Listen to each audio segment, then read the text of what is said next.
और अब बात करेंगे जबलपुर की, जहां बरगी डैम में क्रूज हादसे में रेस्क्यू ऑपरेशन लगातार जारी है और 4 से 5 लोग अभी भी लापता हैं, जिनकी तलाश के लिए नर्मदा नदी में सर्च अभियान चलाया जा रहा है। एनडीआरएफ और एसडीआरएफ के जवानों ने मोर्चा संभाल रखा है, लेकिन अब तक लापता लोगों का कोई सुराग नहीं लगा। बताया जा रहा है कि जो लापता है उनमें ज्यादातर बच्चे हैं और इसी बीच क्रूज हादसे का एक और वीडियो सामने आया है।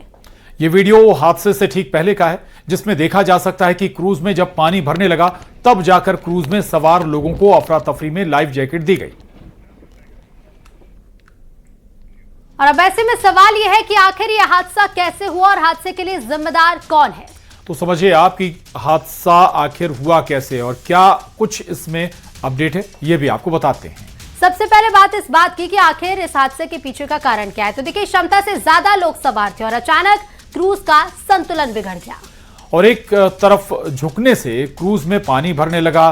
तेज हवा चल रही थी और लहरों का जोरदार दबाव भी इस क्रूज पर पड़ा।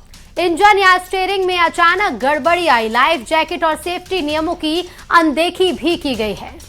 और अब नया अपडेट क्या है ये भी बता देते हैं आपको। एसडीआरएफ की टीम अभी भी रेस्क्यू ऑपरेशन चला रही है। 4 से 5 लोग अभी भी लापता बताए जा रहे हैं। अभी तक 28 लोगों का रेस्क्यू किया गया है। टीम ने 9 लोगों के शव बाहर निकाल लिए हैं। पुलिस प्रशासन की टीम भी मौके पर मौजूद है।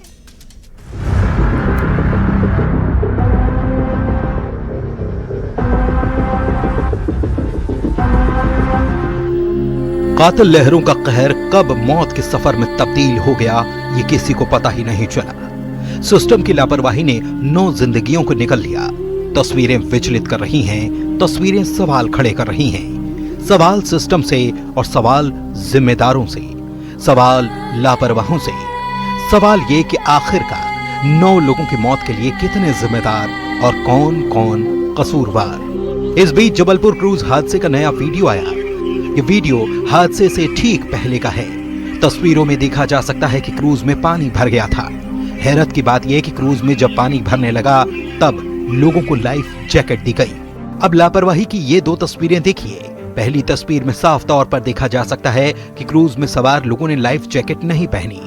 दूसरी तस्वीर में नजर आ रहा है कि जब क्रूज में पानी भरा तो खलबली मच गई और तब जाकर अफरा तफरी में लोगों ने एक दूसरे को लाइफ जैकेट थमाई।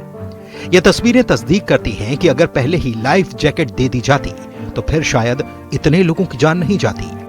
और जब मैं गया तो मतलब ऐसे कुछ तूफान नहीं था, न कुछ हल्की अभी वेव चल रही, ऐसी वेव चल रही थी। तो हम निकल जैसे हमारा 22 मिनट हुआ कि अब अपन रिटर्न होना है। रिटर्न हुए हैं तो 22 से 25 मिनट ही हुआ है तो हवा इस तरफ से तेज आने लगी। तो मैं रखे ये सबको लाइफ जैकेट आप दे दीजिए। उन्होंने सबको लाइफ जैकेट दी। इतने में बहुत ज़ोर से हवा चलना शुरू हो गई। फिर अपने क्रूज का रेस दिए कि मतलब लगने पर को मुश्किल से 10 मिनट करीब लगता है, लेकिन वोट नहीं लगी, वापस रिटर्न हो गई। उधर बरगी डैम में रेस्क्यू ऑपरेशन लगातार जारी है। खबर है कि अब भी 4 से 5 लोग लापता हैं। एनडीआरएफ और एसडीआरएफ के जवानों ने मोर्चा संभाल रखा है। जिंदगी की तलाश युद्ध स्तर पर की जा रही है। खबर यह भी कि जो लोग लापता हैं उनमें ज्यादातर बच्चे हैं। देखिए, एसडीआरएफ, एनडीआरएफ और जो लोकल होम गार्ड की टीम द्वारा लगातार यहाँ पर रेस्क्यू ऑपरेशन चलाया जा रहा है, सर्चिंग की जा रही है और 4 जो लोग लापता हैं उनकी तलाश लगातार की जा रही है।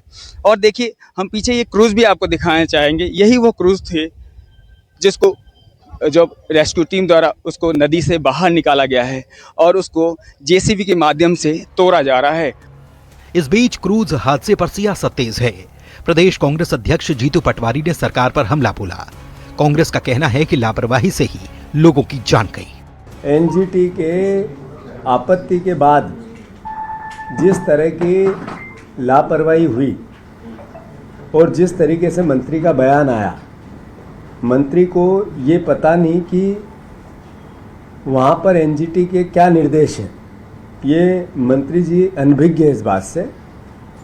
जो बोट पर बैठने से पहले जीवन बचाने के लिए जितनी भी ज़रूरी चीज़ें होती है वो भी उस समय उस वक्त उनको न पहनाई गई न उपलब्ध थी। बरगी हादसे पर बाबा बागेश्वर ने भी दुख जताया कि जब मां का शव निकाला क्रूज से बाहर तो बच्चा को वो इतनी जोर से पकड़ी थी, इतनी जोर से पकड़ी थी कि मौत हो जाने के बाद भी, शरीर छूट जाने के बाद भी मां का बच्चे से छूट पाना मुश्किल है। बरगी क्रूज हादसा सीधा सीधा सिस्टम पर सवाल है, क्योंकि सिस्टम अलर्ट और सतर्क होता तो न तो यह हादसा होता और न ही इतनी मौत का मातम मनाया जा रहा होता। हालांकि इस हादसे के बाद सीएम डॉक्टर मोहन यादव पूरी तरीके से सख्त हैं, जिम्मेदारों पर गाजगिरी है और कई लोगों को बर्खास्त कर दिया गया है। Bureau report, news 18। और इधर जबलपुर के बरगी में क्रूज हादसे में मारे गए 2 लोगों के शवों को तमिलनाडु के त्रिची के लिए एयरलिफ्ट किया गया है। दोनों शवों को एक विमान में तकनीकी खराबी आने के चलते दूसरे कार्गो विमान से भेजा गया, जिसमें 10 साल का बच्चा और उसके मामा का शव भेजा गया है। वहीं 4 लोगों को दूसरी फ्लाइट से भेजने की तैयारी प्रशासन ने की है। जबलपुर के बरगी में क्रूज हादसे में 9 लोगों की मौत हो गई, जिसमें से 2 मृतक तमिलनाडु के हैं। परिजनों ने एयर एम्बुलेंस से शवों को भेजने की मांग प्रशासन से की थी, जिसके बाद इन्हें कार्गो विमान से तमिलनाडु भेजा गया है।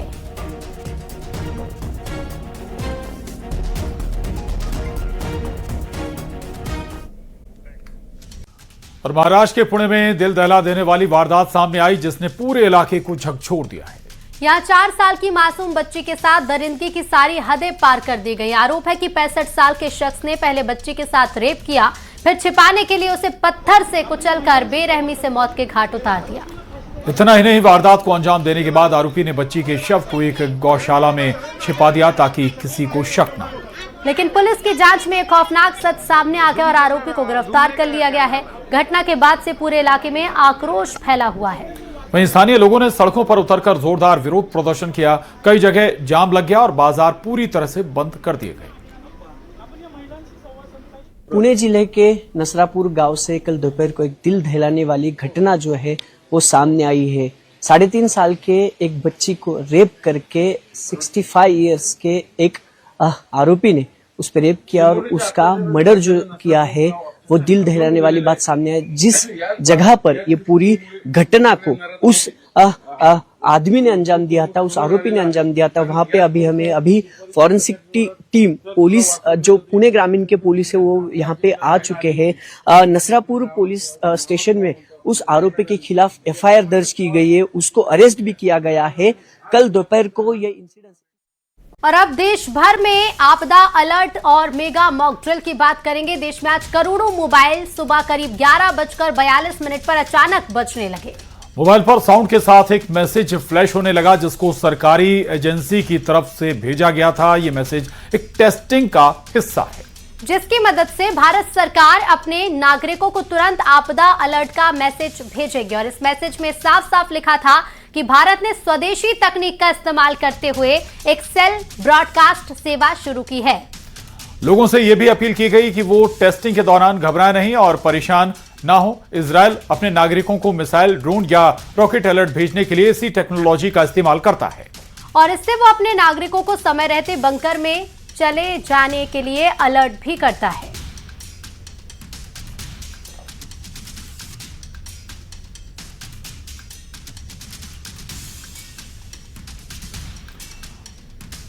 तो दरअसल ये मैसेज सभी के मोबाइलों पर आज फ्लैश हुआ और इस मैसेज के जरिए सरकार की कोशिश है कभी भी कोई आपदा आए तो इसके जरिए एक एक नागरिक को अलर्ट किया जा सके।